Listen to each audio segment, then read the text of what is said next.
Okay, so good afternoon, September 9, 2023, Saturday. This is our daily episode, 17:11, 17:12, and 17:13. Kumusta yung mga may sahod sa weekly? At saka, ano ba? Yung may sahod sa Agis. Di ba yung iba kasi sahod Agis eh. So, sahod linggo. So, malamang lunes na. Yung iba siguro kanina sa sahod na. Depende sa company yan. Okay. So, kuha tayo ulit dito ng card. Check natin yung vibrations ni Universe. I claim it and share it. Bookmark. Frog Prosperity. Second card. Sea Turtle Protection. Lumabas na naman yung protection natin. Third card. Ayun. Goose Inner Knowing. Okay. So, ayun. Diba? Sinasabi dito. Yung iba sa atin, sinasabi, siniswerte na tayo sa buhay. Nagkakaroon na tayo ng maraming opportunity, no? Pero alam nyo ba na bago nyo matanggap yung swerte o yung prosperity natin, ay tanggapin mo muna ang katotohanan na yung natapos na, no? Na bahagi ng parte ng buhay mo ay wala na. So, kung iniwan ka sa pag-ibig, tanggapin mo, i-let go mo, at embrace mo yung pagbabago sa buhay mo na ito na yung nangyayari ngayon na hindi mo na siya kasama, no? Hindi mo na siya nakakausap, nakikita, or wala ka ng karamay. So ngayon, tanggapin mo ng maluwag sa iyong puso yung katotohanan na ganito ka na, no? Tapos kapag yun natanggap mo, magkakaroon ka ng maraming opportunity. Di ba sinasabi, kapag may umalis, may ipapalit. Mas better pa sa kanya. Kapag may nagsara, meron pang magbubukas. At marami pa ito. So, yung kulang doon, yung susi doon is tanggapin mo yung pagbabago para magbukas ito. Parang cellphone na sinasabi ko kapakalimitan na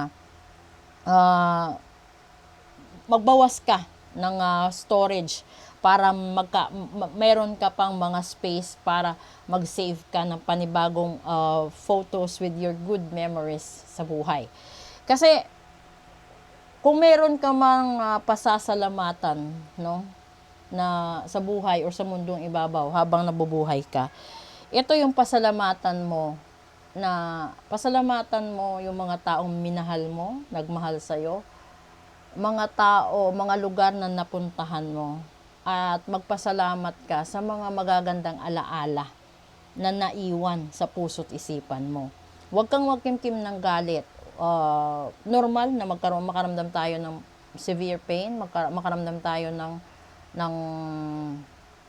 tawag nito, yung bang sobrang galit doon sa puso natin. Pero hanggat hindi natin ito maiwawaksi, no, lalong-lalo na yung inggit, no, sa mga tao, mahihirapan tayong maka-move on to claim the prosperity in life. Kasi kung nagtatrabaho ka para ipakita sa ibang tao na kaya mo ring yumaman, hindi ka magtatagumpay, hindi yan magtatagal. Pero kung nagtatrabaho ka dahil gusto mong magtagal at gumanda ang buhay mo, gusto mong makaipon, gusto mong mag-imbak ng pagkain, gusto mong magpundar ng gamit, at gusto mong magbayad ng mga utang, yun, magtatagal yun. Alam niyo kung bakit? Kasi dito makikita sa pangalawang baraha, protection. Yung pangatlo is inner knowing. Sa protection kasi, bibigyan ka ng bonus ni universe at ni God ng isang protection sa sarili mo, na kung sakali na tinatanggap mo yung hamon niya, nagbago ka, no? Yung lahat-lahat natanggap mo. Ibig sabihin, bibigyan ka ng reward kasi nakapasa ka. Ganun yung exam, di ba? Kapag nag-exam tayo, nagkuha tayo ng board exam, di ba minsan yung iba binibigyan ng kotse, yung iba binibigyan ng pera, yung iba depende sa magulang kung anong kaya niyang ibigay. Tapos, kapag yung nakamta na natin, di ba kalimitan, iniingatan tayo doble, triple.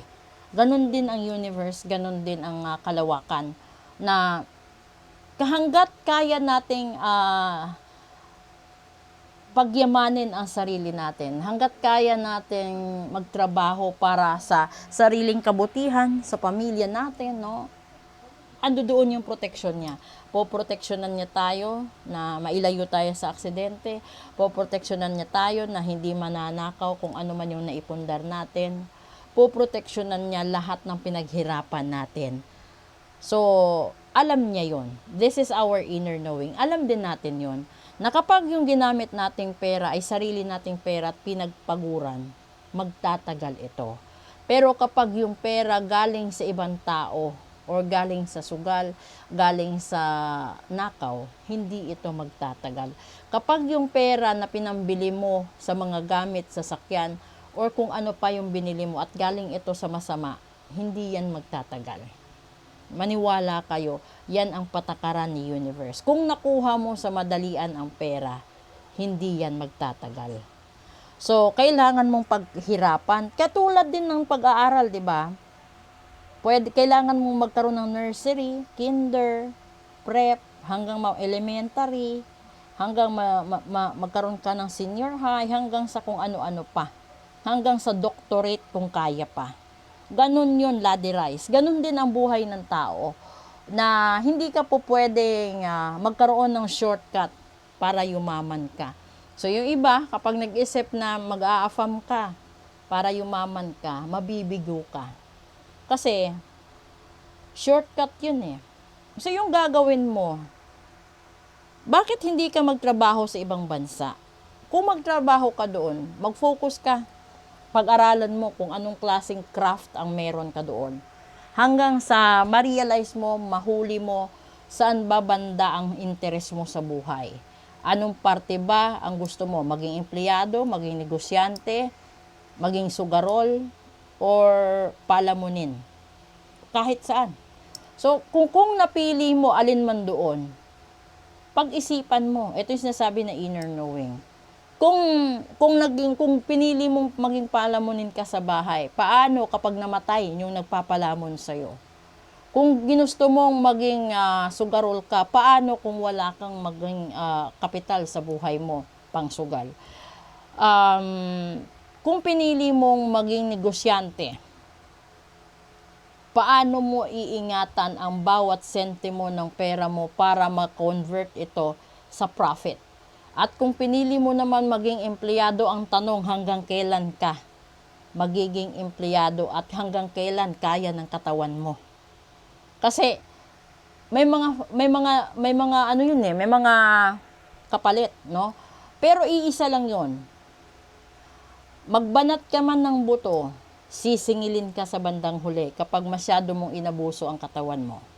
So, kahit yung Diyos sa ikapitong araw nagpapahinga, yung mga kaluluwa, yung mga espiritu, yung mga elemento sa ibabaw ng mundo, nagpapahinga din sila. Kaya nga minsan, nagtataka ka, magkakaroon ka ng biglaang pantal kasi nasasagi mo sila habang nagpapahinga sila. So, ngayon, kung ikaw yung tipo ng tao na ayaw mo magkaroon ng maraming utang na loob sa iba, huwag kang mangutang, huwag kang manghingi, huwag kang aruga sa kanila. Gumawa ka ng paraan na magkaroon ka ng sarili mong pera, magkaroon ka ng sarili mong negosyo, bahay, kagamitan, at kung magde-decide ka man na magkaroon ka ng sarili mong pamilya, buhayin mo sa sarili mong sikap, sa sarili mong pagod, lahat-lahat. Para hindi ka makarinig na masasakit na salita galing sa ibang tao.